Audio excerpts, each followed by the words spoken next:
That's me waving hello everybody, and also to signal to the sound guys that we're ready to start. All right, ladies and gentlemen, I use the term gentlemen loosely. Welcome to the 25th annual Pwnie Awards.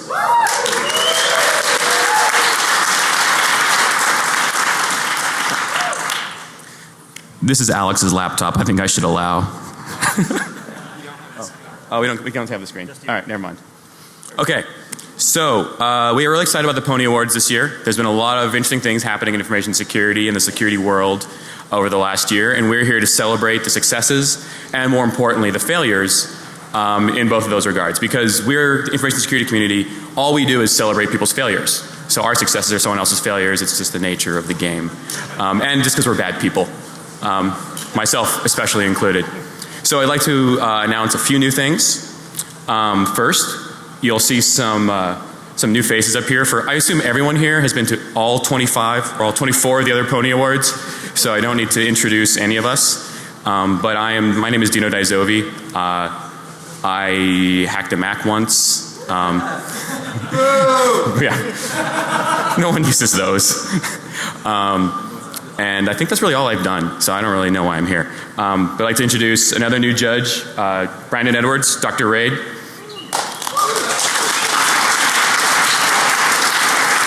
He technically was here last year, but he just came from a hobo fight, so that didn't count. We have HD Moore, who's been with us from the beginning for some reason. We have, I know, because we won't let him quit. We have Alex Soderov, who Alex and I founded the awards because we wanted to hand awards. We wanted someone to hand awards to ourselves, but no one was, so we decided that we'd hand awards to other people instead, because we're horrible people. We have Mark Dowd, also with us from the beginning. He lives in Australia, and that's very commendable. We have another new judge, the lovely Justine. Somehow we convinced her to join us, and she does not know how sorry she will be. And to her left we have another new face, another lovely face. Chris Valasek, who you might recognize. Applaud now. You might recognize him from The Daily Show, where he interviewed Charlie Miller and Carson Daly for their amazing hack of a car. All right. All right. So now we're going to start with the first category of Best Client-Side Vulnerability with Dr. Raid. Woo! Hey. Oh, wait. Wait, what?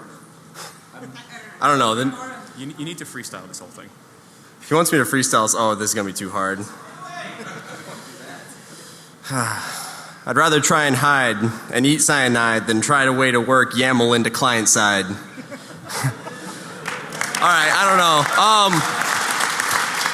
These are, so client side, I can't read because I'm blind, so you guys probably read these better. But Best Client Side Award, obviously it's the hot thing now apparently in hacking, for things we hit on clients, not server sides, which I still think personally are best, but we'll talk about that later. First bug we... Scroll down. Oh yeah, that's server side. I know, I told you, I can't read. I've been illiterate I don't even, alright. Alright, the first bug the first nominee was WebKit SVG element type confusion bug. It's a use after free in browsers, show 2012, so type confusion is the new hotness. I don't know too much about this bug actually, but I'm a new judge, so I'm going to lie about it and say it was confusing an integer with something else.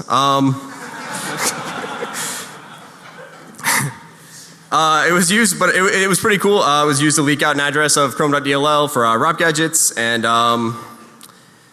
yeah, good stuff, popping Chrome. The next one was the Adobe Flash Player regXP overflow. I also don't know anything about this bug, guys. You're fired. I'm fired. This is the worst judge ever. I'm just going back to being a nominee. Downgraded. Alright. Next bug is Microsoft Internet Explorer VML. Credit goes to Vupin. At Kensec West, they dropped this exploit as an Ninja overflow and the vector markup language, and it was pretty good. And I really like the Voopin guys. Pretty cool exploit. And then the last one was looks like Adobe Reader. What is that? Adobe Reader buffer overflow and sandbox escape. This was found by FireEye, sophisticated in that it was a initial landing, and it was all ROP payload to break out of the sandbox, which is pretty cool. Discovered in the wild. Oh, it was, yeah, discovered in the wild. We don't know, unknown. A little nervous, being a judge, I don't know why. So the winner is, how do we,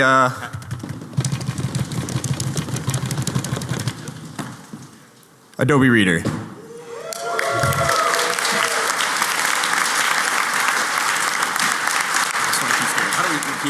Would the author of that amazing exploit and the who carried out that attack please step forward to accept the award?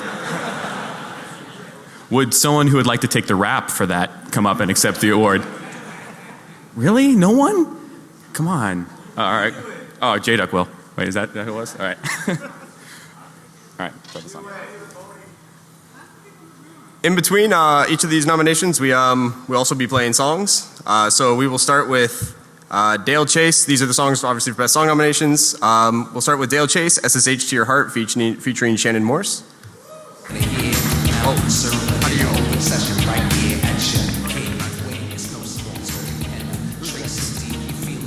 Next is Server Side.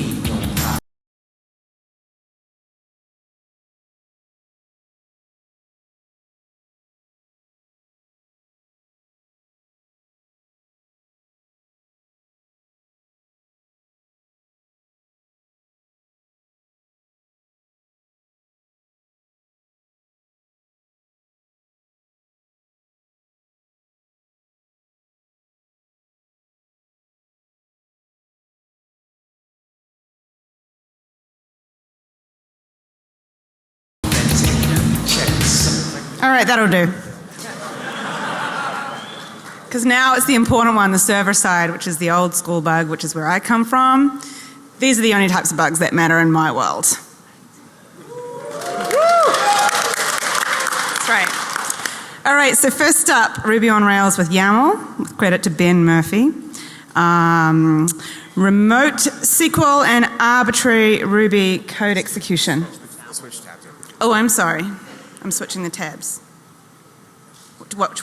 First one, and then scroll up. And then scroll up. Had it backwards. Seat drivers here. Right, and then scroll up. Because we're not doing it in order. Yeah. There we go. All right. So that's great. Ruby on Rails, bunch of arguably useful websites. Web 2.0. Crypto, which is always the big brains in the room, so much admiration here. Cryptographic flaws in Oracle database authentication. I believe it required a username and a database name, and I'm pretty impressed with that.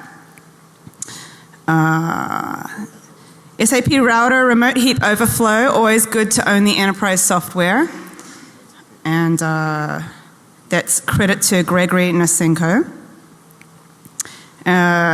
Exploitable heap overflows. I come from the Stack Overflow generation, so I'm always impressed by a heap overflow. Asterisk, Stack Overflow, kind of old school. I can relate to that one. Thanks to Brandon here. And also arguably useful software. And I believe the last one, Nginx overflows, also Stack Overflows by my fellow countryman Greg McManus. So kudos for that, Stack Overflow. And the winner is Asterisk. Woo! Our friend Brandon here. Congratulations, Brandon. Wait. I really want to thank Wait, what? Oh, what? What? By Pwnie Awards bylaws, Chapter 7, Subsection 3, all Pwnie Award judges are eligible for nomination, but are ineligible to win.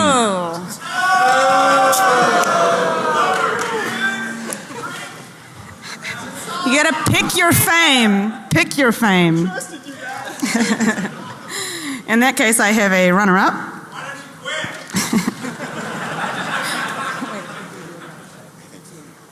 All right, we have, with credit to Ben Murphy, Ruby on Rails and YAML.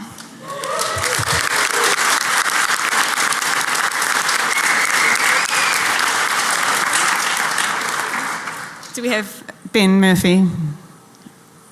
This is a problem with the strategy for the Pwnie Awards. All right, anyway, we'll mail it to him, I guess. Okay, so next song. Something about format strings.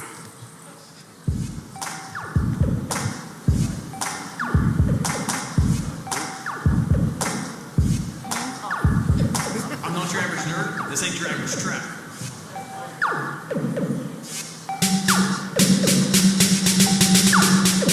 Buzzing like my Texas cousin, Cino laying tracks like the Underground Railroad. But I'm a different act. So we won't stack here and move you. Call it to my address. Your coach just took inside the throat.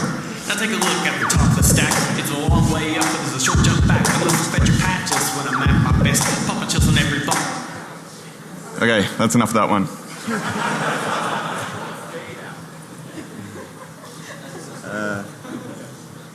Okay, so I'm going to be presenting about the best privilege escalation bug. This is actually a really tough category this year. There was a couple of epic nominations. So the first one is a recent Linux kernel perf SW events init bug by SD at Fucksheep. Now, Mr. Fucksheep did a really good job because basically it was later ported by Spender and GeoHot to different architectures, so you know you've done pretty well when that happens. Secondly, of course, we can't have a privilege escalation bug without mentioning Tavis Ormandy or Win32k. So we're going to do that both at the same time. And this is a fairly recent bug that Tavis disclosed as well. It was ePath object uninitialized pointer bug. The cool thing about this was Tavis was basically giving us a running commentary as he built the exploit, getting past the hurdles on public mailing lists, and everyone else is just like, what the hell's going on? So it's pretty sweet. The next, we have the iOS kernel privilege escalation by David Wang, Planet Being, and the Evaders. This was part of the jailbreak by Evaders, where they were quite well named because they proceeded to evade the shit out of every protection iOS had. So it was pretty impressive. There was a number of bugs. The kernel bug was a trusted pointer issue, but they also had to get past code signing and all that kind of stuff. So it was a pretty complicated attack. And finally, we have the trust zone exploit by Dan Rosenberg. I like to call him Dandroid. He basically did one of the first public trust zone level exploits in Motorola's phones. So that's all the nominations. Do we have a drum roll?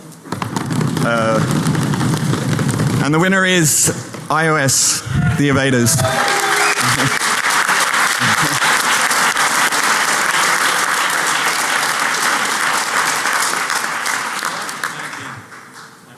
Yeah, Planet Being did the... Come and get the award. Someone actually showed up. Awesome.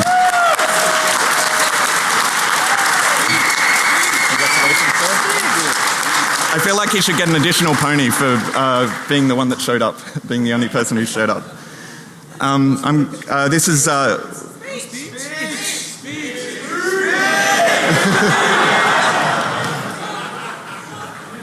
Apparently not. Okay, this is one of the best song nominations as well. It's called Safe.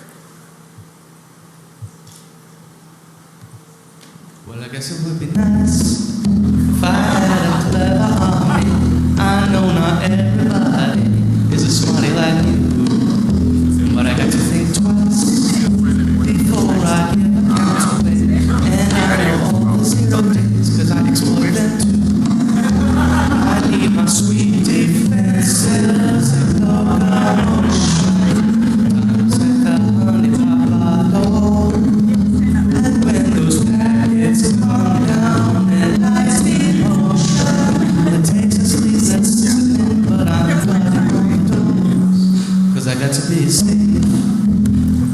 song goes straight to my heart.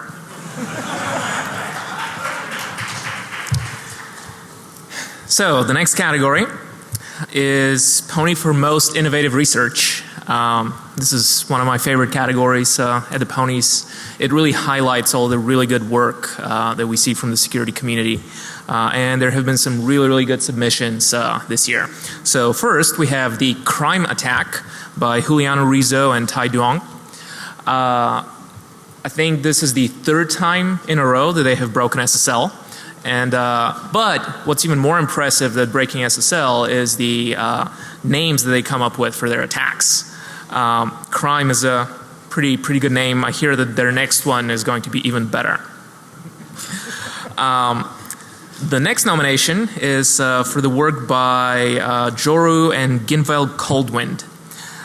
It's called Identifying Exploiting Windows Kernel Race Conditions via Memory Access Patterns. They build a very impressive system for finding time of check, time of use vulnerabilities in the kernel. And they also came up with some pretty cool new ways of exploiting them. They could slow down the execution of single instructions by like a huge factor, something that hasn't really been done on this scale before. So very, very impressive work. Then we have a joint nomination to Packet, whose name is Paul, and Dion Blazakis. It's for their work on leaking information from browsers using the garbage collector and hash tables. They presented this in a joint presentation at SummerCon, and I think they've talked about it individually before then. So I think this really highlights kind of where research is going. They're finding some pretty cool new ways of getting information from places where you shouldn't be able to get information from. The next nomination goes to the Pagefold Liberation Army, which is the title of a paper by Julian Bangard and Sergei Bradas. In this paper they described how they managed to turn the MMU of a modern CPU into a Turing-complete machine and were performing arbitrary computation using page faults without actually executing any instructions. Pretty impressive work. I hear next they're going to work on a Turing-complete computation using carrier pigeons. I'm looking forward to that. And then the final nomination goes to an academic paper, which is a rarity in the Pwnie Awards, called Practical Timing Side Channel Attacks Against Kernel-Side ASLR. I highly recommend everybody read the paper. It's actually pretty well written. The authors figured out how to do timing attacks against kernel ASLR, and I think that also notice that two of the nominations involve timing attacks to perform info leaks. So that's a pretty hot area for research. So for next year, please come up with something even better. So the winner of the most innovative research Pwnie is Boxpone, Joru, and Ginveld Coldwind. Are they in the audience? Yes, they are. We had really good luck with picking winners this year. A lot of them are actually here. If you'd like to say a few words. Congratulations. Thank you. Yes, I would like to thank Microsoft for, well, the kernel and Win32K. Thank you.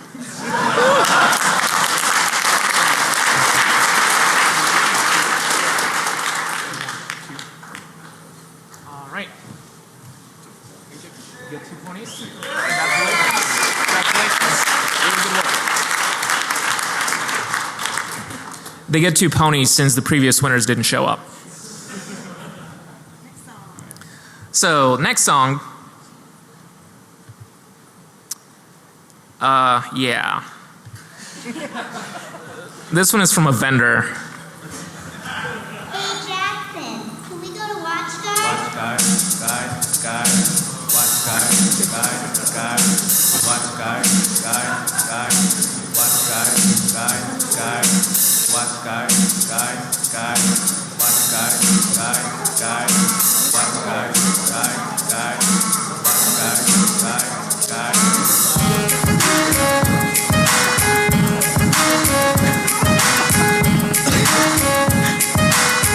Trying to get along.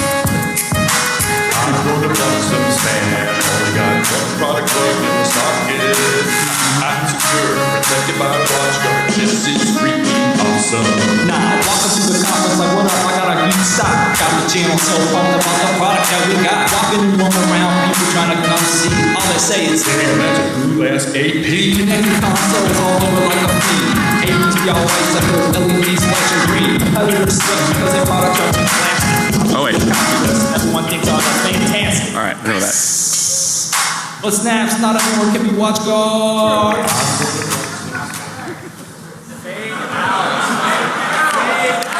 Yeah. Did you guys notice that advanced technique? Take notes. All right, let's fade that back up. All right. So now we're doing a topic that is near and dear to my heart, and that is failing. So the pony for the epic fail is like, what I love nothing more is in seeing someone just like lost in their own world, giving their all, and then just tripping up and just failing spectacularly. Because again, it's okay to, no, it's not okay to fail. It's only okay to fail because it provides enjoyment for the rest of us. Because we celebrate other people's failures, again, we're bad people. So let's go through some of the most epic fails of the last year. And I'm going to zoom in because, like, I'm old. I can't. Bigger. You get that a lot? No, I don't. All right. Epic fail. First one goes to CryptoCat. So, if none of you know what CryptoCat is or ever used it, good for you. Because what CryptoCat is a web application that provides a false sense of security that may in some cases get you killed. So apparently cryptography is harder than writing JavaScript. And because you can write JavaScript does not mean you should use cryptography correctly. Again, we're being harsh on someone who's trying to do good and trying to make something useful, but I don't remember where I was going with that, but we're just all making fun of it. I couldn't write crypto code, but I don't try. I don't take on that responsibility, which is good, because otherwise it'd be worse actually. So a guy by the name of Steve Thomas wrote a tool called DecryptoCat, which through a variety of attacks destroyed just about 2 years of CryptoCat's implementation. So apparently writing crypto code is hard. Let's go write an antivirus engine instead. The next epic fail goes to Sophos, which is epically demonstrated by Tavis because for some, did anyone know what Sophos did to Tavis? Because like, he's like the Count of Monte Cristo with them. Like he will not give up until they're destroyed. Maybe if they win and we give them the award, Tavis will let them like go a year of their lives without being humiliated in front of all you. We can hope, or not. Actually, I kind of like humiliating them because it's fun. And speaking of humiliation and things I like to humiliate, the Android master key vulnerability. Apparently you can man in the middle and modify APKs. Actually, well, the man in the middle is another attack, but whatever. You can modify APKs because you could duplicate the manifest, I think, and just change the application transparently. Apparently that's bad because the whole reason you have code signing is to make sure that can't happen. So that's kind of a fail. The whole thing that you try and do doesn't actually work out. In the epic irony fail, the the U.S. Economic Development Administration had a little bit of a malware problem, and so they created a lot of economic development for the PC manufacturers by destroying a bunch of mice and keyboards because it generates economic activity having to buy all new ones for no good reason. And by taking all that taxpayer money and applying it to something absolutely useless, that gives the opportunity to get more taxpayer money and something supply side economics, job creators. Right. All right. And this one goes to Hacking Magazine, which I think many of us are familiar with Hacking Magazine. They email us a lot. And there's an article published in them, which I'm just going to read a paragraph. and Mark here is going to do a interpretive dance to it. If you encourage him enough. All right. The concept of autonomous methodologies has been studied before in the literature. Next, the well-known framework by David Johnson et al. Does not store small talk as well as our method. Further, Wilson and Zhao originally articulated the need for the understanding of linked lists. It remains to be seen how valuable this research is to the software engineering community. Ultimately, the methodology of R. Zhao et al. Is a theoretical choice for the exploration of superpages. Our design, wait for it, avoids this overhead. Did you like that gravitas? I've been practicing. So thank you. We think that sums up basically everything that all of us aspire to, is to make something as intelligible as a randomly generated text and get that published in a magazine. So, the winner is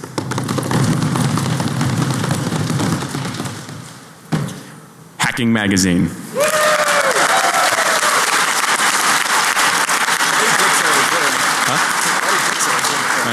Do we have a representative from Hacking Magazine who would like to come forward and accept the award? So, do you know what happens when no one accepts the awards? You think we save them for further... You think we save them for next year? No, we burn them. Oh, good. Hey guys. Hey, sorry. Thank you.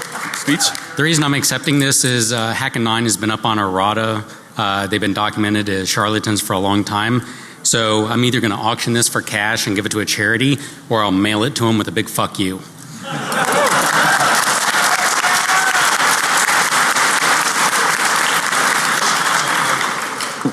We'd like to thank Jericho for saving one of these ponies from the special showers.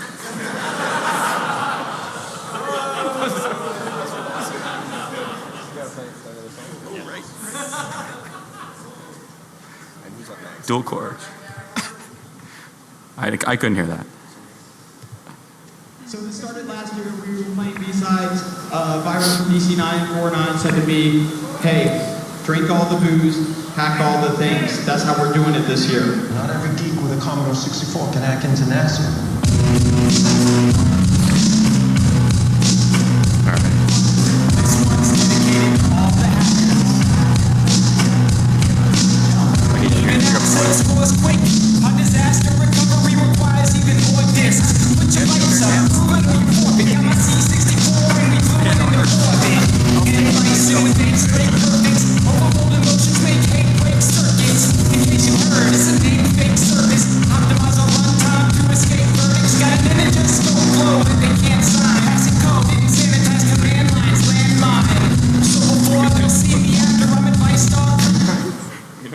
All right.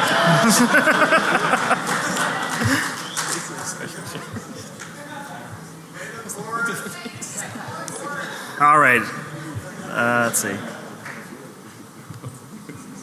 Of course it is.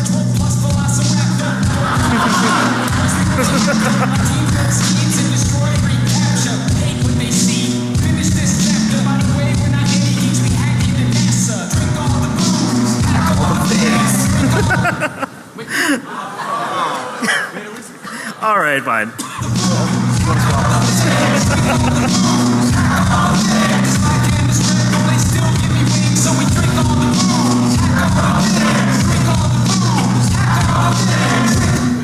Come on, we can listen to the whole song.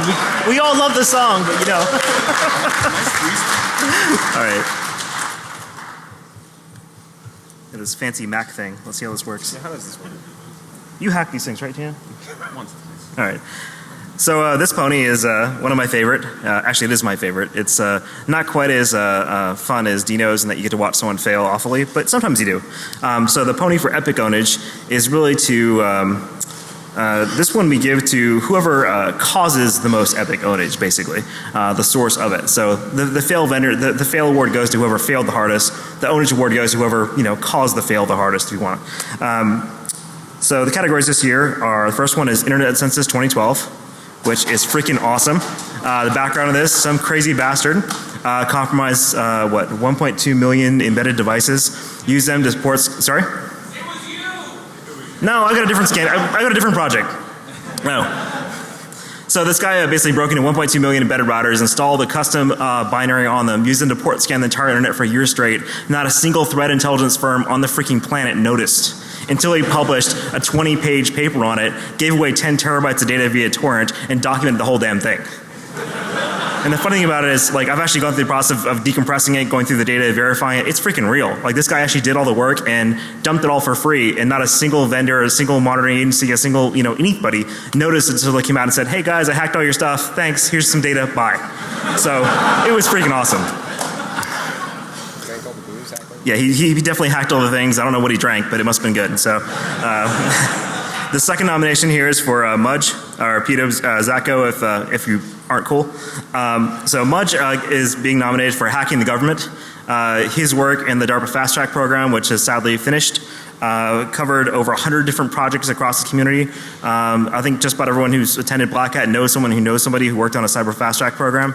It's just an amazing amount of effort, did a great job with it. I think he definitely touched a lot of things and had an impact that's much harder than most people can do. So for hacking the government and giving away millions of dollars to random hackers do crazy shit, Mudge.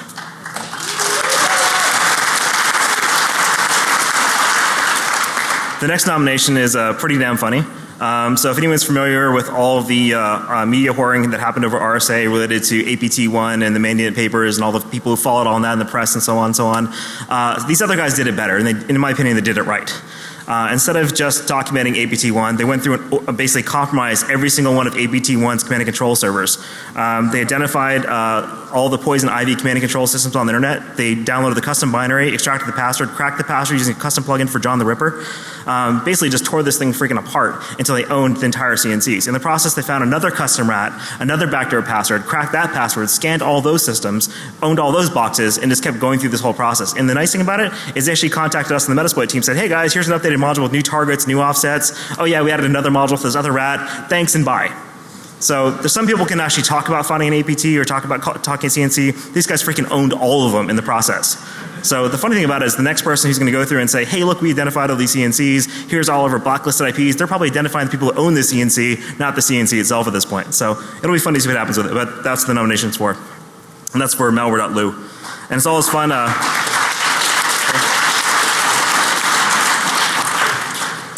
Last nomination by sheer volume from submissions was a joint nomination to Edward Snowden and the NSA. And the nomination is really about how Edward Snowden is able to leak such a massive amount of data by, one, taking a job specifically to gain access to a company and to the agency's files, to then steal them all, to then leak them all. And how well that worked, how no amount of background checks or top secret clearance can prevent an insider from destroying your entire organization and shutting down your country and, having you sick, drones after some 29-year-old in Russia, or at least, talking about it on TV. So it's just an amazing example of how not only did someone compromise the entire, internal document store of this agency and then steal the documents and share them all, but he also made us realize that everything we have is owned. So you may have owned 1.2 million boxes with the Internet Census Project. The NSA's owned everything else. So for that, we'd like to give the award to Snowden. If you're here, please come out. I think we saw you earlier. Alternatively, General Alexander, if you're here as well, would like to accept on his behalf. We're willing to give you the award as well. I'm sorry. I'm sorry, I heard that Snowden's plane got delayed, so maybe a little bit late, and apologize not for doing the drum roll there, but I figured it was obvious at that point. Cool. And, sorry? Because they hired him. That's fair. Do you have another song, or is that it for songs? No, that was last. Okay. Yep, and with that, we're going to hand it over to Chris, I believe, right? Okay, right, here you go. Alright, so I'm a previous song winner myself, so they made me do this. Two-time actually, yeah, twice. And they thought I was most eligible to do that since I can't read and use the MacBook or do anything else judging effectively. So to go over the names again of who we had for the songs. The first song we listened to was SSH to Your Heart by Dale Chase featuring Shannon Morse. Romantic. The second song was Format String by Nyan.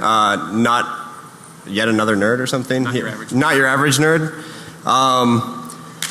The third song was, let's give a round of applause for that song as well, please.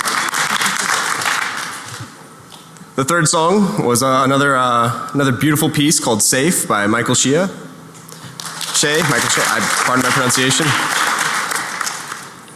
And then we heard, after that we heard WatchGuard Security Shop by WatchGuard. And the song we heard most recently was All the Things by Dual Core.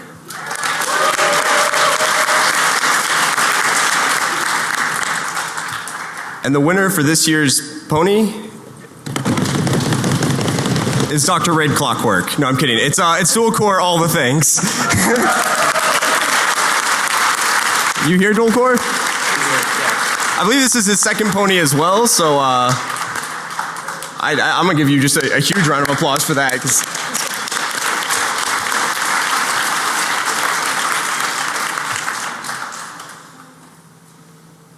Speech. Freestyle. I'd actually like to forego a freestyle on this and dedicate this Pwnie to a hacker that I know that embraced the hyperbole of the hook, drink all the booze, hack all the things. And so I dedicate this Pwnie to Barnaby Jack.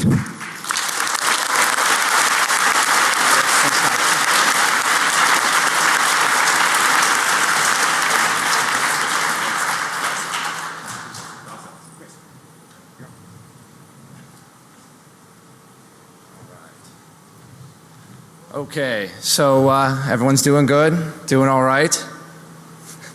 Cricket, all right! Thanks to these guys for having me. I'm easily the most unqualified person to be on this panel, so I guess I'm a charity case.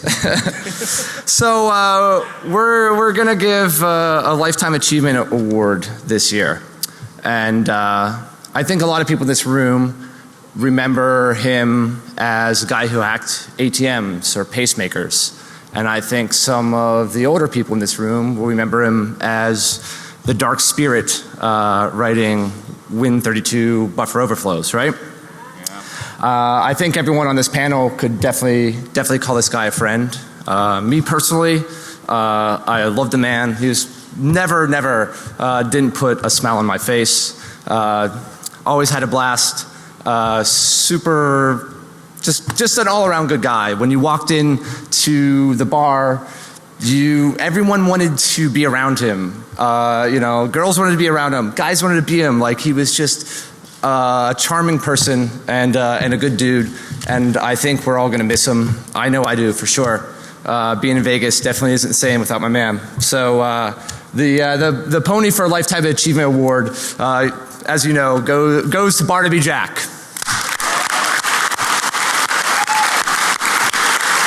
And he wouldn't want all you cunts, moping around. So go have a fucking drink and, be happy.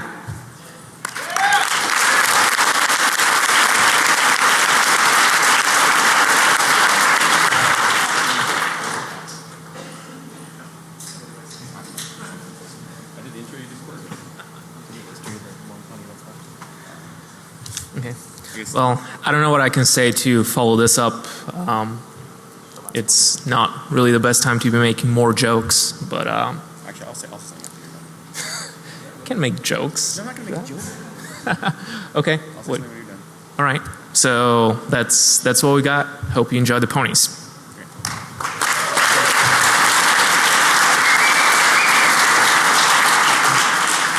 And so one more note about Barnaby. So this is the last of the original edition ponies. You'll notice the new ones are smaller, but they have little crystals on their ass, which is pretty awesome. But this one, huh? No one will ever live up to this last pony. This one goes to Barnaby, and we're actually going to try and get it to his sister. So I'm going to get that thing drunk tonight. Yes. And finally, there is a charity fund for Barnaby's family that has been set up. I've tweeted the link. I'll tweet it again. If you spend more on booze this week than you've donated to that, don't do that. Donate some money, you cheap bastard. Donate some money, you cheap bastard, says Chris. So I will cease guilt tripping you now, and go have fun.